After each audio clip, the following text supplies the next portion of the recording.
Be ready. 5 seconds. Start. Madam Deputy Chairman, from the speeches which the Honorable Minister for Planning made in this house and in the other house, and from a perusal of the note which has been circulated to us regarding the progress that has been made in the third 5-year plan and the various statements of the government and the planning commission. I have a feeling that the government of India is trying to assuage the feeling of dissatisfaction in the country through promises of bright future, promises of better efforts, and general promise that everything is going to turn out all right and that there need not be any fear or anxiety in the country. Madam, while saying this, I realize that the country has made certain progress in the development of our economy during the last decade.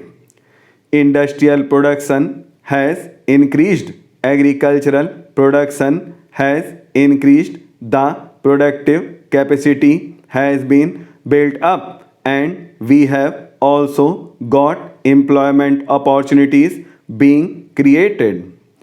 Above all, we have gained valuable experience in the development of our economy, especially in planning, and these are all to the credit side of the plan. Unfortunately, madam, the price that we have paid for this progress is rather heavy. The imbalances that we have created are likely to go out of control unless definite steps are taken to see that the imbalances are corrected at the earliest opportunity. The problem of the distribution of income that is generated as a result of the development efforts in the country is a perennial question and comes up again and again in one form or the other before this house, and though I realize that no definite opinion is possible unless we have got some authoritative data and analysis on the subject, there is clear indication of the fact that if not economic wealth, at least economic power is being concentrated in fewer and fewer hands. As long as economic power is concentrated in such few hands, it will not be possible for us to develop in the manner in which we like, whatever may be or regulatory and control apparatus, whatever may be our policy, whatever may be the objectives that we place before the country. Similarly, the imbalance between the rural and the urban sector is also increasing. I do not know whether in the rural areas some income has been pumped in as a result of our plant development.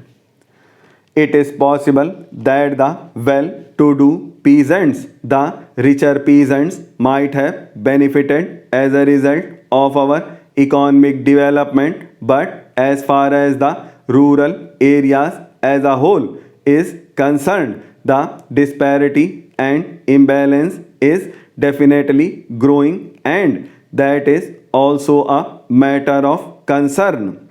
The very fact that urbanization takes place at such a rapid rate in our country is visible proof that the imbalance has been growing, with the result that neither the urban areas nor the rural areas are today in a position to live the life that they were living before our planned developmental efforts started.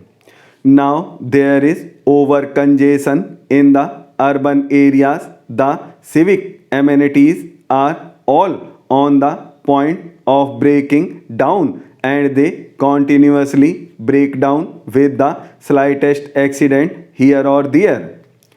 The slums are increasing at a rapid rate and unemployment is increasing.